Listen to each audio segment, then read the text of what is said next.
In this video, I have some small builds and mocks that are too small for their own video that I think look pretty nice and I'm ready to show them off. So let's get into it. The first one I have is this small microscale space hangar.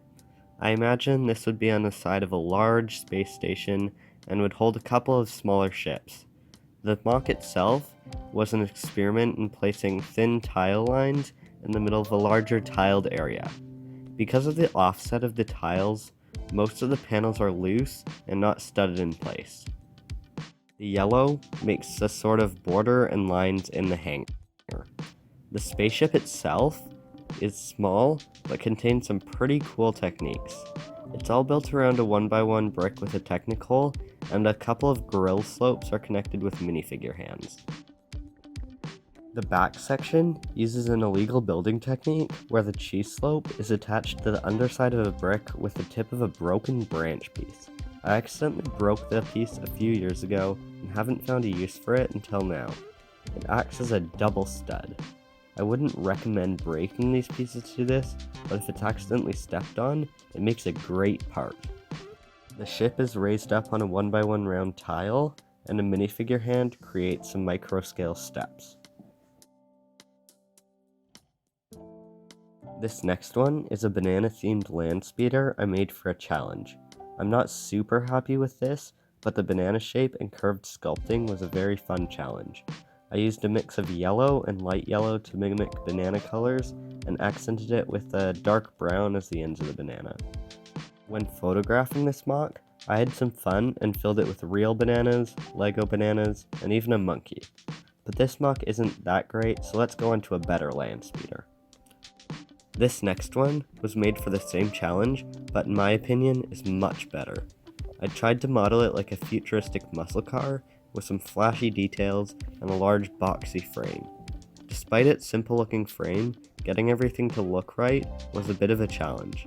I even had to use boat studs to attach the tiles to the bottom. In the cockpit are a chair, a steering wheel, and a couple of controls. The side and back are pretty plain, with some silvery details standing out. I posed this with a transparent 2x2 brick on the bottom. I even got to take this mock outside and take some outdoor photos with it.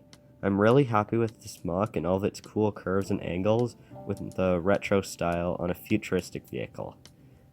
Unfortunately, I forgot to actually enter this into the challenge, but it's still a really cool mock. The final mock in this video is one of my favorites for its looks and the fact that when you look at it, you know there's a story behind it. In this mock, the lonely wizard is wandering the blackened, lava-filled landscape over a stone brick bridge. This mock was a bit of a study in the lava and bridge techniques. The lava technique is a bunch of warm-colored plates stacked on their sides to give a flowing, variable lava look. I would have added some light yellow into the lava as well, but I didn't have any available at the time. The landscape is just some plates stacked in a realistic looking way with room for the bridge to rest in place. The bridge was made by connecting a bunch of 1x2 tiles and 1x1 clips, which gives it a cool brick look, while also letting it curve.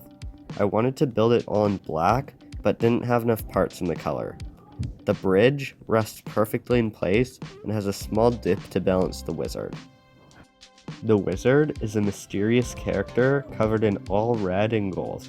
They also carry some mysterious objects. I also had the idea to make some lava bubbles with transparent 1x1s, but I didn't think they fit. Tell me which one you like better in the comments. So, there are a few of my recent mocks and small builds. Tell me which ones you like best in the comments. Thanks for watching, and have a nice day.